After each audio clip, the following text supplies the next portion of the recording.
So I haven't posted in a while, so I wanted to just acknowledge up front. I probably am a little rusty. Not that I was ever an expert, but yeah, this this vlog today I'm addressing this is more dealing with labor, but I mean in my original description for my channel, the channel name is Pissy Blog. Just to recap, that's kind of an extension of my blog that I started back in college called Pissy Blog. Basically, the point of this YouTube channel was always to address uh, dating and relationships, labor, and basically how inequality propagates in relative to those spaces, and to explore the intersection of those areas of life, basically. But yeah, basically today's vlog is more labor based, and I'm just kind of questioning. So I basically was once again let go not too long ago, like literally a couple or so hours ago, from a tech IT role. And I guess my high level question that I'm wondering is that I'm seeing this pattern where it seems to be like when it comes to the professional, more desirable jobs, the STEM roles, or even anything professional, whether it's finance or whatever, something that's more desirable relative to pay, shift, and work environment. It seems I'm like subpar, or I can't get right, or even worst case, I'm hasn't explicitly been said, but I can sense that like others, peers and managers are thinking like I'm lazy or whatever, or like even maybe just outright stupid. But it's like basically I'm mediocre, subpar, all of the above, can't get right when it's a professional role. But what I've noticed is this pattern, and I have this, I won't say fortunate, but I do have the unique opportunity of being of someone who, in trying to make a career change, have bounced back and forth in recent years. Partially from doing internships while in. Let me also say I went to college later. I went to college. I started college like around, let's just say later in life for now. But having had failed internships and opportunities, not turning anything from that, and then having opportunities bounce up here and there that were more professional and more desirable and more in line with my degree, which is computer science. I have I won't say fortunate because it's not fortunate, but the unique opportunity to stand back and literally see this pattern of like going back and forth between manual labor, or what I would call, just putting it politically incorrectly, slave jobs, basically like unskilled slave jobs and shit, to then maybe landing once again like a professional gig, and then watching that slip through my fingers, and then having to go back to a slave, aka manual labor job. I'm seeing this pattern of where, as I was just saying, that the more desirable professional jobs, or the more IT or tech related jobs, I'm inept. I'm subpar. I'm a loser. I'm my the countdown has started to like, oh, that guy, his days are numbered. But then when I go work a manual labor job, or one of these low skilled, undesirable jobs, all of a sudden I'm an MVP. My managers love me. I'm a superhero. I'm like I'm John Henry. I'm this. I'm that. I've heard it all. I had a security job where, through the grapevine, I heard that my manager said something about, I wish I had 10 of them. I wish I had 10 of them. I've never heard that at a professional job. And this isn't like I said, this isn't like an old thing. This is happening I'm seeing this happen in real time. Like the job today that I got let go from was, I, I mean, literally after about a month or so. I'm not going to go into details, but supposedly, I was taking, I wasn't grasping the material. I was in training too long, and it didn't look like from my trainers that I had what it took to exit training. But before that, I had worked a manual labor job. I'm also for context, I'm in Michigan, in the Detroit area. But for context, before that, I worked a manual labor preventive maintenance job, which was a lot like what I worked when I was younger. And that, when I was younger, I worked a similar kind of fleet service job for 4 years. And to date, that was the longest I've ever held a job, which kind of getting to my point, like, so I can clearly hold down the job and do what it takes, all of the above. But it's just funny how like there's this disconnect of where I'm all of the above. I'm employee of the month. I'm MVP. My boss wish he has 10. He or she wish they had 10 of me. I'm strong. I'm fast. I'm efficient. And there's still things there. There's still this what I've noticed recalcitrance or whatever, or like kind of like rough around the edgedness. But it's there. It's still there. It's like those things that recalcitrance isn't an issue as long as I'm doing crap labor, slave labor. All of a sudden they can overlook that. Even punctuality. Like I said before, I took this tech role from which I just unsuccessfully exited. Before that, I had worked a manual labor job here in Michigan for like a year after being, again, before that was laid off from another tech role, but or an engineering role. So then I went backwards basically. I was like, okay, well, let me try this again just to see, partially for curiosity and partially for sustenance because I had to pay bills. But anyway, worked that job for a year. And yeah, there were issues. There was recalcitrance. There was even punctuality issues. But again, all that stuff was nothing for that role, which I then basically, because they weren't gonna fire me. So, and not saying I wanted them to, but it was funny. I like how much rope they would give me and how much leniency, and it never really came to anything. It came to a talking here and there, and just like a warning here and there. But for the most part, it's like, okay, well, you're good at this, so you're here as long as you want to be here. So I voluntarily quit that, and then this more IT centered role, which is where I'm trying to take my career in a profession. It doesn't even have to be IT. I haven't narrowed down my niche, but I do know I want to what like as I gotten older, and part of why I went to college is that I want to have a more professional um, job that is more cognitive, where I'm able to use my brain. I still stand by that, even if it may not specifically be in tech, maybe in law or finance or whatever. But again, even with that, I'm just seeing um, this constant pattern of where like I'm mediocre at best, and my peers are everyone's all of a sudden running circles around me. But again, not to keep repeating it, as I said, other undesirable jobs, I'm the man all of a sudden. So again, part of the this questioning, I guess, is rhetorical, partially because I kind of have my theories. I mean, I'm always open to have my blind spots checked, so to speak. But um, yeah, it definitely, no matter what angle I hear, and I've heard counter arguments, but no matter what I hear, it seems to still go back to my general thesis, which is kind of addressed in other videos, which is a lot of success in the Western Hemisphere, particularly in an American neoliberal capitalist regime, is predetermined. It's like, yeah, there's these other little things or whatever, but it seems a lot of stuff. The only conclusion well, not only, but my theories, when I do, look into what is the cause, it does seem to be this like almost things that were decided or not decided from early age are kind of continuing to maybe um, haunt me. And maybe it'll help if I throw out some theories that I've heard that are kind of like more sympathetic with the status quo and more like your traditional, work on yourself, pull yourself up, BS kind of stuff. Like something I've heard is that the reason I excel at the slave jobs and lose at the desirable professional jobs is um, the more professional jobs, or let's take tech specifically. Let's stop saying. I'll stop temporarily saying professional. Is that a tech job or whatever is more? It's more to remember. It's more cognitive, which is kind of what I want. I'm not gonna let off of that.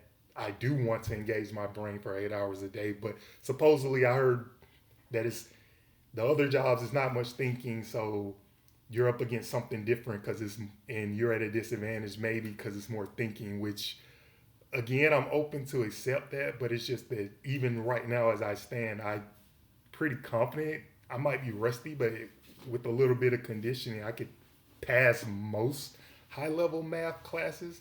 So in other words, math has never really been a super challenge to me. It definitely takes some work, but I mean, I got a 98 in college level trigonometry, aka pre-cal, and even in high school, because this does, again, to the predetermined stuff, this kind of does go back even to high school. It's like it was kind of hints of this pattern was there then as well, because even without a lot of effort, I was able to pass most math classes without all this extra stuff, but still found other subjects just like where I'm just magically inept. So again, I haven't perfected my stance on it, but it's partially I have the general stance of that predeterminism is the biggest predetermined factors are going to be the biggest indicators, and that includes the usual that I've addressed in other videos: sex slash gender, man versus woman. Like I don't think any of these tribulations would be. They may happen, but they wouldn't be this dramatic if my gender or sex were different. AKA if I was a woman. I mean, let's just be honest. Um, Obviously, race and ethnicity, again, predetermined, are a factor.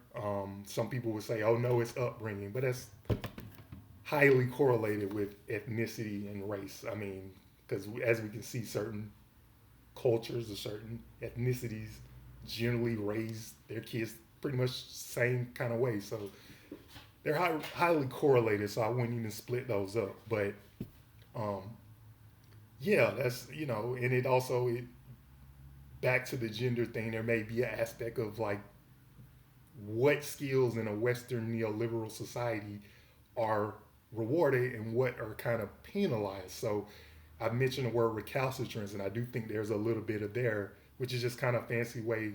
I look at it as kind of a fancy way of saying masculinity, although you could be a recalcitrant woman, but it means kind of like being stubborn, being suspicious of authority. And for me, all these things, the recalcitrance, the mathematical aptitude, like I said, even right now, don't like, I feel confident in my ability to grasp pure mathematical concepts.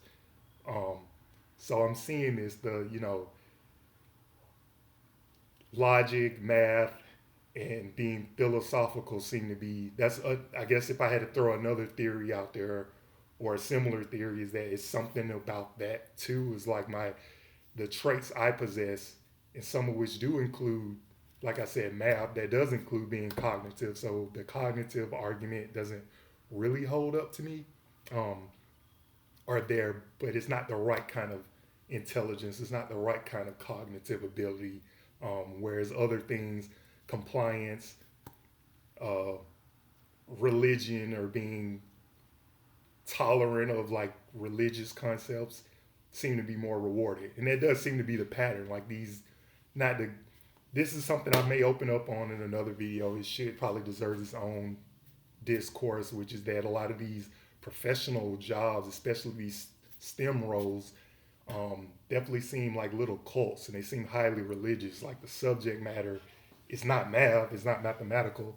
It's even in some cases, from what I just saw, some of it's illogical. And it's almost like you have to have a high tolerance for that. And maybe, I mean, I think I'm putting on a good act, but maybe I'm not putting on a good enough act to tolerate it or to show that I'm compliant or tolerant of it. So again, yeah, just to circle back and restate the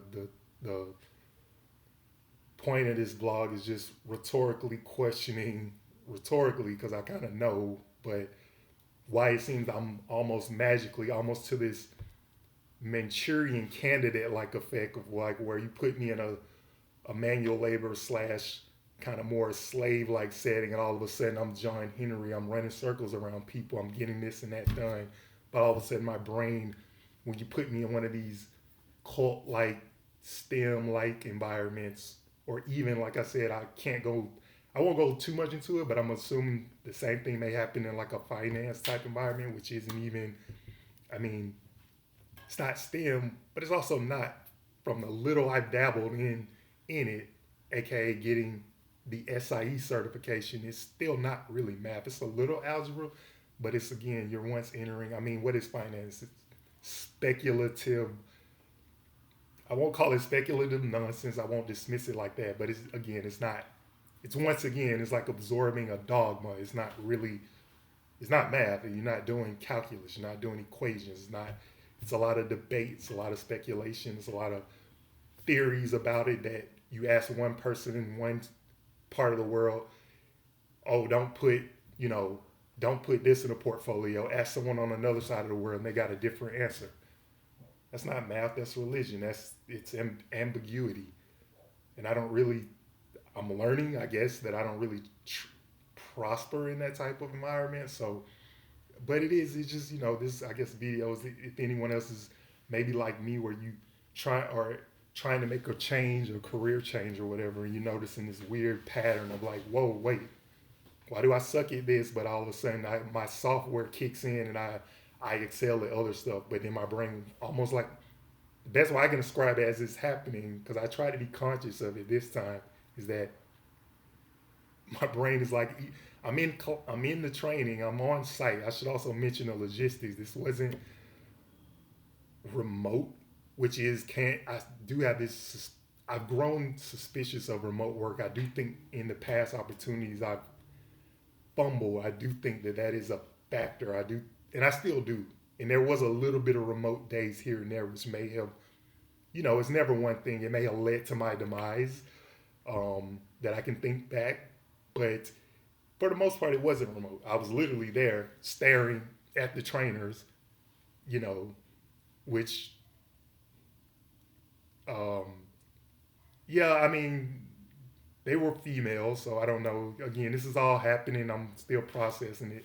But I don't, I always like to address one of the tenets of this channel, which is sex and gender and how that plays into things. So it's no shocker that they pretty much were subject matter experts. Again, if my claim that this is religion is going to be true, then it shouldn't be in a world where that's true. That should not be a shocker that the two trainers were female. It's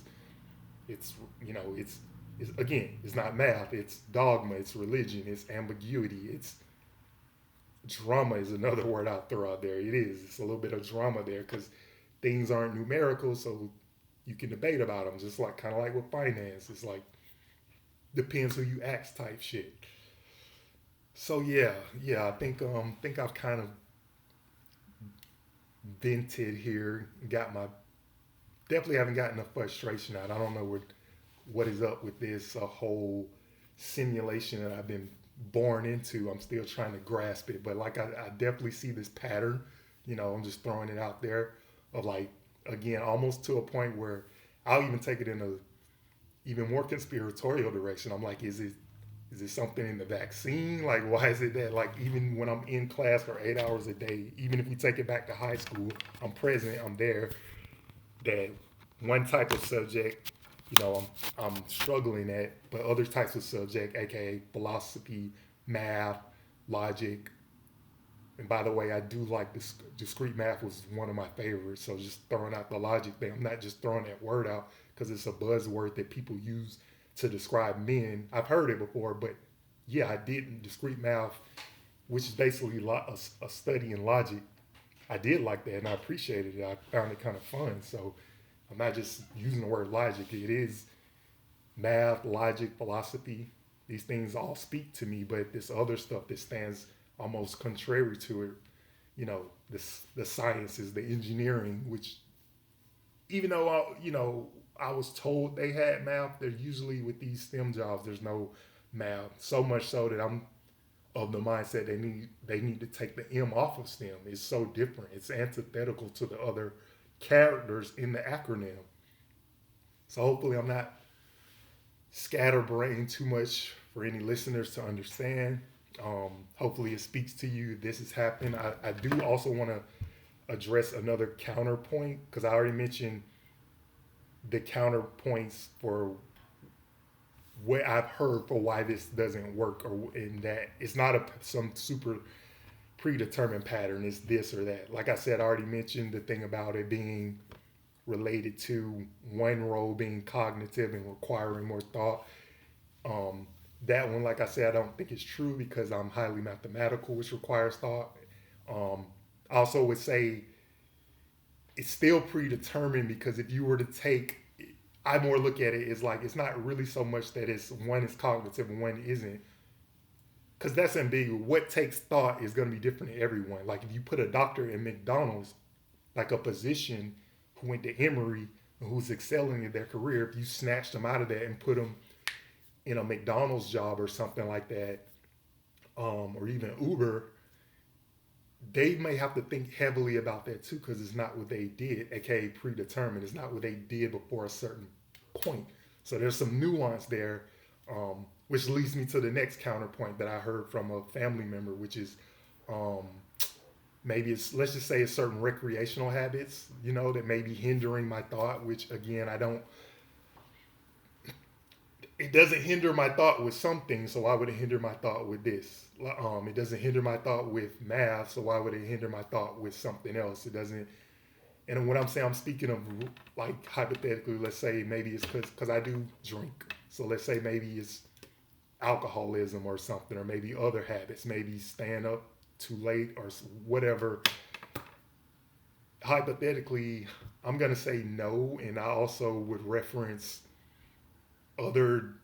This, I've had this discussion not even just with a family member. I've had it with coworkers, and I always reference how like a lot of these these companies and a lot of these high level products, even products that are that are so called complicated, like software or whatever, were born out of substance abuse and bad habits. Like I think if social if the social network has any credibility, I mean, I think they were using substances when that company started, or even if we look at Apple and the MacBook or whatever, I think there was some substance usage there. So, again, it's something. I just think that, yeah, of course, as I get older, or as a person get older, they're going to pick up rigid habits. But again, it still goes back to predeterminism. Had these things been mitigated, had I been pushed parentally or whatever in a direction at an age where I was nascent enough before any habit setting, because everyone's gonna get habits, whether it's junk food or whatever, alcohol, whatever. Um, had I been pushed in that direction early enough, it would have been habits would have been inconsequential anyway. So I don't know. Hopefully, I'm making sense. This will probably be the longest one I've done. It didn't feel like 23 minutes, but yeah, if it spoke to you, I guess, thank you for watching.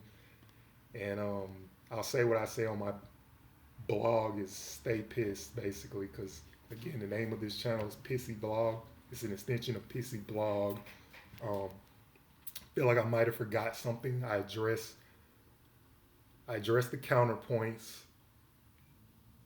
said my thesis, which is that I'm magically adept at slave jobs, but magically inept at professional cognitive jobs, excluding math, excluding logic, excluding philosophical jobs, which I don't know what a philosophical job would be.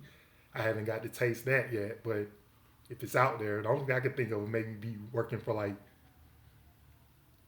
one of those Google departments where you literally get paid to think all day. But nah, that'll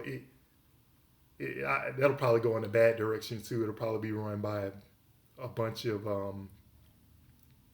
feminoids. I don't know is the word I'll say, and then that won't work. But all right,